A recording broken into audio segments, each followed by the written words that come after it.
جی ناظرین کرام، کتاب نخبۃ الصحیحین جو کہ 100 احادیث پہ مشتمل کتاب ہے، ساری کی ساری احادیث صحیح البخاری اور صحیح المسلم کی ہیں۔ کچھ مدارس میں یہ کتاب بطور نصاب بھی شامل ہے۔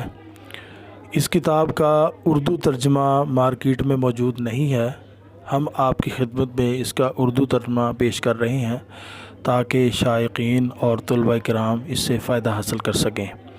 37 احادیث با ترجمہ بیان ہو چکی ہیں۔ حدیث نمبر 38 سے ہم آغاز کرتے ہیں۔ جی بیٹا جی۔ حدیث نمبر 38۔ ہر شخص اپنے اختیار کے مطابق ذمہ دار اور جواب دہ ہے۔ عن ابن عمر رضی اللہ عنہما ان رسول اللہ صلی اللہ علیہ وسلم قال، سیدنا ابن عمر رضی اللہ عنہما سے روایت ہے کہ رسول اللہ صلی اللہ علیہ وسلم نے فرمایا، الا فکلکم راع وکلکم مسئول عن رعیتہ، آگاہ ہو جاؤ، تم میں سے ہر ایک نگران ہے اور ہر ایک سے اس کی رعایا کے بارے میں سوال ہوگا۔ فالامام الاعظم الذي على الناس راع وهو مسئول عن رعیتہ، بس امام لوگوں پر نگران ہے اور اس سے اس کی رعایا کے بارے میں سوال کیا جائے گا۔ والرجل راع على اہل بیتہ، اور آدمی اپنے گھر والوں پر نگران ہے، وہ مسئول عن رعیتہ، اور اس سے اس کی رعایا کے بارے میں سوال کیا جائے گا۔ وہو مسئول عن رعیتہ، اور اس سے اس کی رعایا کے بارے میں سوال کیا جائے گا۔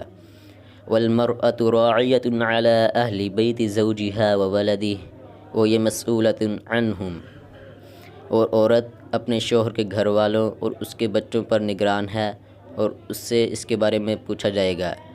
وعبد الرجل راع علی مال سیدہ وہو مسئول عنہ، اور کسی شخص کا غلام اپنے سردار کے مال پر نگران ہے اور اس کے بارے میں پوچھا جائے گا۔